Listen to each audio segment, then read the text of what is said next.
በስመ አብ ወወልድ ወመንፈስ ቅዱስ አሐዱ አምላክ አሜን።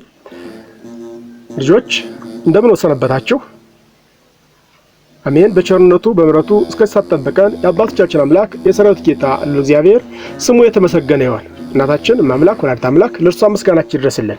ልጆች እንደ እግዚአብሔር ቅዱስ ፈቃድ እንግዲህ በዛሬው ዕለት ደግሞ የምንመለከተው ምዕራፍ 2 ክርስቲያናዊ ስነ ምግባር ከሚለው መካከል በምዕራፍ 1 ቤተ ክርስቲያን የሚለውን ተመልክተናል። ቤተ ክርስቲያንና በሱ ዙሪያ ስላሉ ነገሮች በሚገባ ለማየት ሞክረናል። እንደ እግዚአብሔር ቅዱስ ፈቃድ በዛሬው ዕለት ደግሞ የምንመለከተው ምዕራፍ 2 መታዘዝና ጥሩ ልጅ ስለመሆን እንመለከታለን ማለት ነው። አምላካችን የሰራዊት ጌታ እግዚአብሔር በመካከላችን ተገኝቶ ያስተምረን ዘንድ የእርሱ ቅዱስ ፈቃድ ይሁንልን። የምዕራፉ ዓላማ ምን ነው ልጆች? መታዘዝና ጥሩ ልጅ ስለመሆን መማራችን ዓላማው ምንድነው የሚለውን ስንመለከት ልጆች ይህን ትምህርት ታጠናቀቁ የመታዘዝን መልካምነት ትረዳላችሁ ማለት ነው። መታዘዝ ምን አይነት ዋጋ እንዳለው ትረዳላችሁ። ምን አይነት ትእዛዝ መታዘዝ እንዳለባችሁም ታውቃላችሁ ማለት ነው። ያችሁ መታዘዝ ሲባል ሁሉንም መታዘዝ አይደለም። ምን አይነት ትእዛዝ መታዘዝ እንዳለባችሁ፣ ምን አይነት ደግሞ አለመታዘዝ እንዳለባችሁ እሱንም አብራችሁ ትመለከታላችሁ። በመታዘዝ የሚገኘውን በረከት ታብራራላችሁ ማለት ነው። በመታዘዝ የሚገኝ በረከት ስላለ እሱን ከተማራችሁ በኋላ ታብራራላችሁ ማለት ነው። ቁልፍ ቃላት ነግራችኋለሁ። መስዋዕትና በረከት ምን ማለት ነው ልጆች? መስዋዕት ማለት ምን ማለት ነው? በረከት ማለት ምን ማለት ነው? በጣም ጥሩ። እንግዲህ መስዋዕት ማለት ለእግዚአብሔር የሚቀርብ ስጦታ ማለት ነው ልጆች። መስዋዕት ማለት ምንድነው አልኳችሁ? ለእግዚአብሔር የሚቀርብ ምንድን ስጦታ ማለት ነው። በረከት ማለት ደግሞ ከእግዚአብሔር የሚሰጥ ስጦታ ማለት ነው። እኛ መስዋዕት እንሰዋለን፣ እግዚአብሔር ደግሞ በረከት ይሰጠናል ማለት ነው። እኛ ለእግዚአብሔር የምናቀርበው ምን ይባላል አልኳችሁ? መስዋዕት ሲባል እግዚአብሔር ደግሞ ለኛ የሚሰጠን በረከት እንደሚባል በሚገባ ልትይዙ ያስፈልጋችኋል ማለት ነው። የማስጀመሪያ ጥያቄዎች እሱን እንመለከታለን ልጆች። የማስጀመሪያ ጥያቄዎች ልጆች ስለመታዘዝ ምን ታውቃላችሁ? ምን ታውቃላችሁ ልጆች? እናንተ ታዛላችሁ ወይስ አታዘዙ? ለማን ታዛላችሁ? በመጽሐፍ ቅዱስ ታሪክ በታዛዥነታቸው ከሚታወቁ ልጆች የምታውቁትን ለመምህራችሁ ንገሯቸው።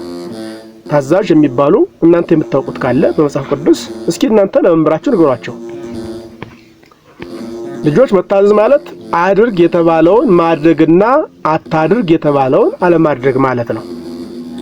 አያችሁ ልጆች፣ አድርግ የተባልነውን ምን ማድረግ ማድረግ፣ አታድርግ ደግሞ የተባልነውን አለማድረግ ምን ይባላል? መታዘዝ ይባላል ማለት ነው። መታዘዝ ማለት ይሄ ነው። አድርግ የተባለውን ማድረግ ማድረግ፣ አታድርግ የተባለውን ደግሞ አለማድረግ። ለሰው ሁሉ መታዘዝ ልጆች፣ የታዘዝነውን ትእዛዝ ክፉ ስራ ካልሆነ በስተቀር ሰዎች ሲያዙን መታዘዝ አለብን። አያችሁ ልጆች፣ ሰዎች ያዘዙንን ምን አይነት ስራ መልካም ስራ ሁሉ መስራት አለብን ማለት ነው። ክፉ ስራ ቢያዙን ግን ምን ማድረግ እንቢ ማለት ያስፈልገናል። አንድ ስራ ማለት ያስፈልጋል። ክፉ ስራ መታዘዝ፣ ለክፉ ስራ መታዘዝ አያስፈልግም። መልካም ስራ ስንታዘዝ ግን ሰዎች ሊያዙን መስራት መፈጸም ያስፈልገናል። ለምሳሌ ቤተሰቦቻችን የሚያዙን ትእዛዝ መፈጸም ሲልኩን መላክ አለብን ማለት ነው። አስተማሪዎቻችን የቤት ስራ የክፍል ስራ ሲሰጡን መስራት አለብን። ይህ መታዘዝ ነው ልጆች። ታላላቆቻችን ተው ሲሉን መስማት አለብን። አታድርጉ ሲሉን እሺ ማለት አለብን ማለት አለማድረግ አለብን። መምህራኖቻችን ዝም በሉ ሲሉን ዝም ማለት አለብን። መረበሽ የለብንም። አያችሁ ልጆች፣ ጓደኞቻችን ሰዎችን ተሳደቡ ወይም ከልጆች ጋር ተደባደቡ ቢሉን ማድረግ የለብንም። አያችሁ ልጆች፣ ክፉ ጓደኞች ካሉን ሰዎችን እንድንሰድብ ከሰዎች ጋር እንድንደባደብ እንድንጣላ የሚያደርጉ ጓደኞች ካሉን እነሱን መስማት የለብንም ማለት ነው። ጓደኞቻችን የራሳችንን ያልሆነ ነገር ውሰዱ ቢሉን መታዘዝ የለብንም። እንድንሰርቅ የሚገፋፉ ጓደኞች ቢመጡ ምን ማድረግ አለብን? ይህ ትክክል አይደለም ክልክል ነው ብለን እነሱን መታዘዝ የለብንም ማለት ነው ልጆች። በጣም ጥሩ። አሁን ደግሞ በመታዘዝ የሚገኝ በረከት ምንድነው? ታዛዥ ከሆናችሁ ምን እንደምታገኙ አብረን እንመለከታለን ልጆች። የምታዘዝ ከሆነ እግዚአብሔር ይባርከናል። አያችሁ ልጆች፣ የምንታዘዝ ከሆነ ማን ይባርከናል? እግዚአብሔር ይባርከናል። እድሜያችን ይረዝማል። የሚታዘዙ ልጆች እድሜያቸው ረጅሞች ናቸው። እድሜያቸው ይረዝማል።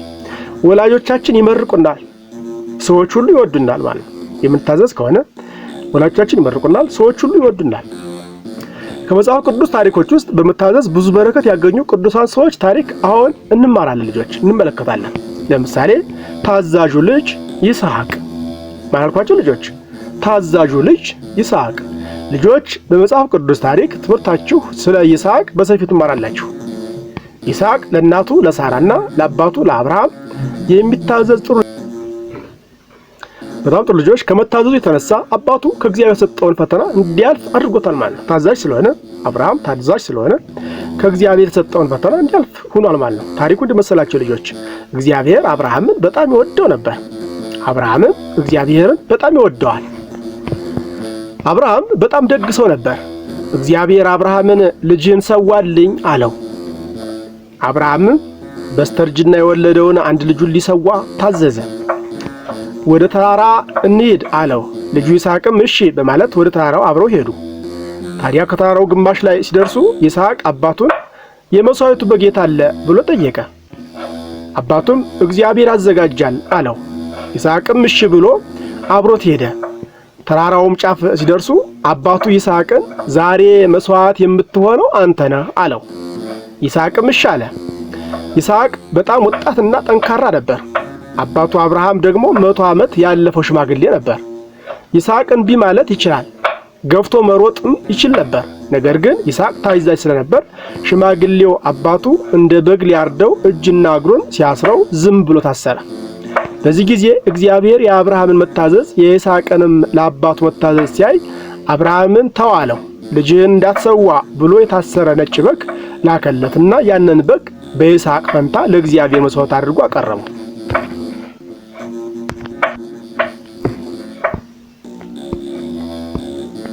በጣም ጥሩ። ሁለተኛ ስለመታዘዝ የምንመለከተው የዮሴፍ መታዘዝ ነው።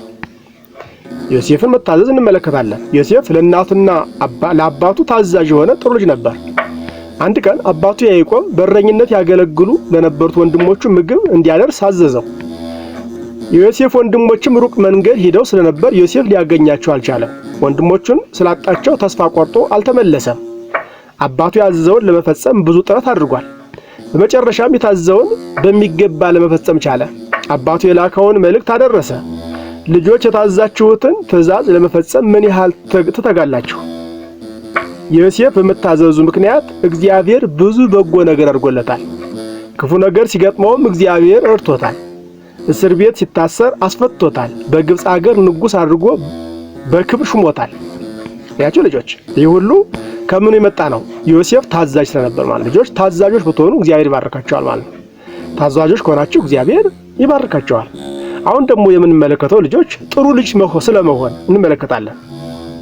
ጥሩ ልጅ ስለመሆን ልጆች ጥሩ ልጅ መሆን ማለት እንደ ይስሐቅና እንደ ዮሴፍ መታዘዝ እግዚአብሔርን ማስደሰት ማለት ስለሆነ ብዙ በረከት ወይም ሽልማት አለው ማለት ነው። ስለዚህ እናንተም እንደ ይስሐቅና እንደ ዮሴፍ ታዛዥና ጥሩ ልጆች ስትሆኑ እግዚአብሔር ብዙ ነገር ያደርግላችኋል። በትምህርታችሁ ጎበዝ ስትሆኑ ትምህርታችሁን ይገልጽላችኋል። ሰዎች ሁሉ እንዲሁም መምህራኖቻችሁ እንዲወዷችሁ ያደርጋል።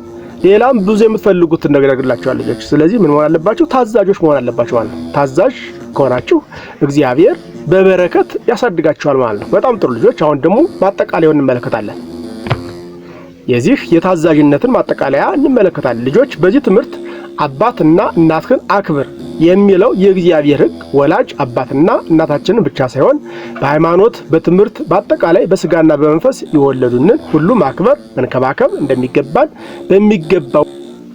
ስለዚህ እናንተም እግዚአብሔር በረጅም ዕድሜና ጤና እንዲባርካችሁ በስጋና በመንፈስ የወለዷችሁን ታላላቆቻችሁንና እርስ በርስ በመከባበር የእግዚአብሔርን ትእዛዝ መፈጸም ይጠበቅባችኋል ልጆች። በጣም ጥሩ። አሁን የማጠቃለያ ጥያቄዎችን ትመልሳላችሁ። የሚከተሉት አረፍተ ነገሮች በትክክል ካነበባችሁ በኋላ ትክክል የሆነውን እውነት፣ ትክክል ያልሆነውን ደግሞ ሐሰት ማለት መልሱ። አንድ ጥያቄ ቁጥር 1 ለማንኛውም ሰው መታዘዝ በረከት ያስገኛል። መልሱ ምንድነው? መልሱ ልጆች ለማንኛውም ሰው መታዘዝ በረከት ያስገኛል። መልሱ እውነት ነው።